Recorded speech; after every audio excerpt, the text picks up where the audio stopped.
on the part po sa gobyerno, may balak din po ba ang gobyerno na harangin ito sa pamamagitan ng pagbibigay ng rekomendasyon sa gobyerno po ng Netherlands? Sa ngayon po, siguro nabalitaan nyo na po na hindi na po makakasama si Atty. Harry Roque bilang parte ng legal team ni dating Pangulong Duterte.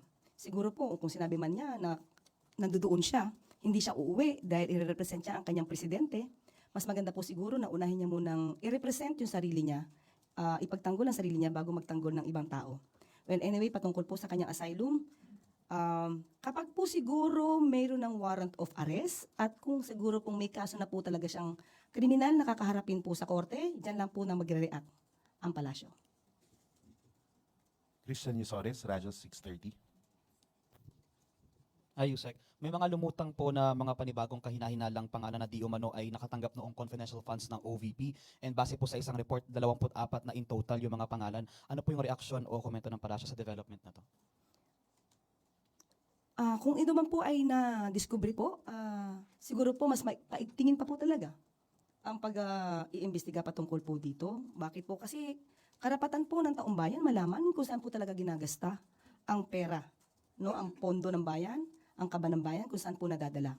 Kung naman po ay na-discovery po, dapat po rin patunayan. Kasi as of the moment, sabihin pa rin po natin, may presumption of regularity patungkol dyan. Pero, since nako-question nga po ito, dapat lamang pong patunayan ni VP Sara kung ang mga resibong ito ay totoo o hindi.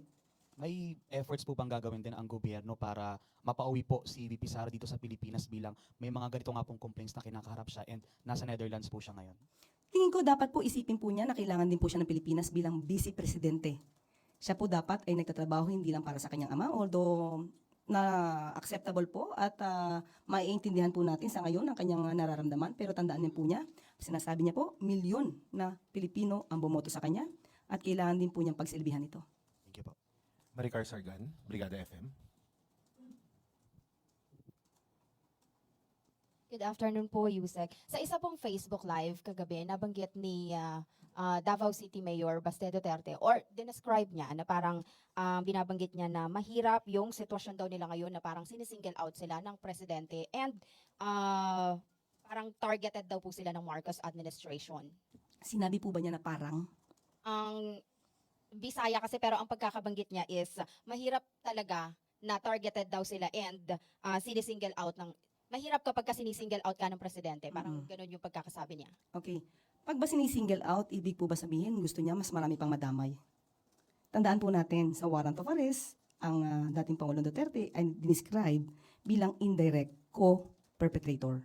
So, ang nais niya po ba ay dapat hindi lang ang ama niya ang maaresto? Dahil may mga di umano pang kasabwat. Well, anyway, ang ibig sabihin po nito, gusto naman po niyang iparating sa taong bayan na kawawa na naman po ang mga Duterte dahil sinisingle out. Ang warrant of arrest po ay para lamang po kay dating Pangulong Duterte. Wala pa po ang ibang mga co-perpetrators na nakasaad doon. So hindi po tayo makakaiwas na si dating Pangulong Duterte lamang po ang isurrender sa ICC. Tandaan po natin, ang kasong ito, ulitin natin, hindi po ito na isampa sa panahon ni Pangulong Marcos, ni PBBM. Panahon pa po ito mismo ng ama niya, ni dating Pangulong Duterte. Umalis lamang sa ICC para iwasan na masampahan ng kaso. Tandaan natin bakit nagsampa sa ICC. Because sa ICC po, hindi po kinikilala ang immunity from suit. Kaya ito na isampa sa ICC. So walang sinisingle out dito. Ang nangyari dito, yung mga kasong dito na tungkol sa crimes against humanity, kagagawan din po ng kanyang ama na ibinibintang sa kanila. And another po, Yusek, ang binanggit niya din na parang diversionary tactics lang daw po ng Marcos administration yung pagpapaaresto sa kanyang ama para daw makalimutan ng publiko yung issue sa PhilHealth and yung GAA 2025. Ang PhilHealth po ay madali natin ma-explain. Bago nga po nangyari po ito, ay nakausap po natin. Katulad ng pinangako ko sa inyo, bago po nangyari itong pag-aresto at pag-surrender kay dating Pangulong Duterte, kakausapin mismo natin ang taga PhilHealth. Meron na po kami. Hindi lamang po namin pinapalabas ngayon dahil nga po ang issue ngayon ay patungkol po dito sa ICC. At baka po hindi maintindihan ng tao kapag ka po ibang issue ang pinag-uusapan. Pero madali pong i-explain kung ano po ang nangyari sa PhilHealth. At yung tungkol po sa GAA, hayaan po natin. Dahil ang sabi po natin, sumusunod tayo sa principle, enrolled bill principle. Hindi po ito diversionary tactic. Okay? ang hindi na nga po napag-uusapan ngayon ay yung tungkol sa confidential funds. Buti nga po at lumabas nga rin po muli itong mga sinasabing mga fake na receipts. Dahil mukhang makakalimutan na ng mga tao kung nasaan na nga ba yung mga confidential funds na ipinagkatiwala mismo kay Vice President P.P. Sara. So walang diversionary tactic dito, diversionary issues na pag-uusapan. Bakit? Nangyayari lamang po eh. Ito po yung nangyayari. Day by day may nangyayaring news. So hindi po diversionary tactic ito. Thank you po. Melvin Gascon, Inquirer. Good afternoon, Yusek. May we get an update from Malacanang on earlier pronouncements that quote-unquote heads will roll in the collapse of the Santa Maria Cabagan Bridge in Isabela, considering that it has been 2 weeks since the President personally inspected the structure? Yes po, according to Secretary Bonoan, there is already they already created a special committee to conduct an investigation on the collapse of Santa Maria Bridge. The report should be given, the due date should be April 25. So we will just check what will be the update. The latest would be April 25. Just follow up lang po, sir. Last week po, the Senate Blue Ribbon Committee pointed out na a question kung bakit wala daw pong lalapatan ng preventive suspension kung talaga pong gusto po ng Malacanang na magkaroon ng isang honest to goodness investigation. Preventive suspension, siguro po kung mayroon po dapat na bigyan, patawan ng preventive suspension. Kaya po sa ngayon po ay nagkakaroon tayo ng pag-iimbestiga. Mahirap na po pabigla-bigla tayo magkaroon ng order of preventive suspension kung ang mga tao na involved ay wala naman na sa gobyerno. Hindi po siya magiging subject of preventive suspension. Secretary Bonoan still in office. Yes, pero kung hindi pa po natin nakikita na siya po yung pinaka-involved, hindi po natin siya mapapatawan ng preventive suspension. Titignan po natin. Hindi naman po natin ito, katulad natin sinabi, kung sino yung dapat mananagot. Thank you, ma'am. Gilbert Verdis, DWIZ. Magandang hapon po, Yusek. Nagkausap na ho ba sina Pangulong Marcos at Soljan Guevara mula nung may file yung manifestation before the Supreme Court? Sa personal kong po pagkakaalam, hindi pa po. Siguro po mamaya, pag nagkaroon po ako ng pagkakataon na makausap ang Pangulo, itatanong ko po kung sila po ay nagkaroon na ng pag-uusap after na naglabas po ng manifestation ang Soljan. Thank you po. Eden Santos, Net25. Good afternoon po, Yusek. Sinisigaw po ng mga Duterte supporters yung agaran na pagpapadala or pagsusuko ng gobyerno kay FPRRD sa ICC sa pamamagitan ng Interpol na inyo pong binabanggit. Under this administration po, hindi po ba yung mga kaso na ibinabato sa dating Pangulo, yung Crimes Against Humanity, EJK, hindi po ba pwedeng dito muna sana dininig bago siya pinadala doon?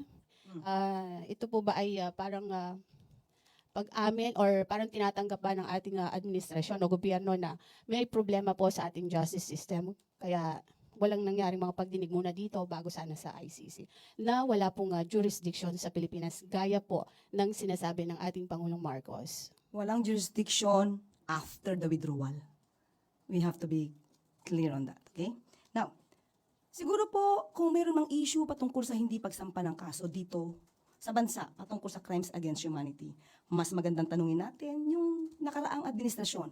Dahil November 2021, humiling ang gobyerno, ang administrasyon mismo ni dating Pangulong Duterte. At ito naman yung nakarecord na ipahinto muna ang pag-iimbestiga ng prosecutor, ng ICC prosecutor, at dahil magsasagawa sila ng pag-iimbestiga, magsasampa ng kaso na dapat isampa. That's November 2021. Lumipas ang panahon, June 2022, hindi pa po nanunumpa si Pangulong Marcos. Sinabi po ng ICC prosecutor na hindi nagampanan ng administrasyon ni dating Pangulong Duterte yung pangako, yung undertaking na sila magsasagawa ng pag-iimbestiga at magsasampa ng karampatang kaso. Kaya po ipinagpatuloy muli ang pag-iimbestiga ng ICC prosecutor. Kung meron po sigurong dapat sisihin kung bakit nagpatuloy ang ICC, yun na rin po ay ang dating administrasyon dahil hindi sila agad kumilos patungkol dito sa mga kasong ito. Na nireklamo patungkol sa madugong war on drugs. Opo, yan nga po yung parang pinupunto ko po. Kung hindi po na isagawa nung panahon nga po ni dating Pangulong Duterte andito na po yung bago nating administrasyon through President Ferdinand Marcos Jr. Nung nag-request po ang ICC sa ating pamahalaan, hindi po ba iyon ikinonsidera ng administrasyon na magsagawa rin po na muna ng sariling investigasyon bago nga po yung nangyaring pagsuko kay FPRRD sa ICC through Interpol na sinasabi po ninyo? Muli, ibabalik po natin, hindi po ba dapat sila nga muna ang nagsimula? Para kung meron pong dapat na ipagpatuloy ang Administrasyong Marcos patungkol sa pag-iimbestigang yan, ay dapat nasimulan na po. So wag natin ipahid ang kasalanang ito sa administrasyon ni Pangulong Marcos. Last na lang po. So wala pong kapangyarihan ng administrasyong ito para mag-utos din po, mag-utos ng pag-iimbestiga ulit doon sa mga kaso ng EJK at doon sa mga biktima ng war on drugs. Kaya po nasimulan ang paghihiring sa Quadcom.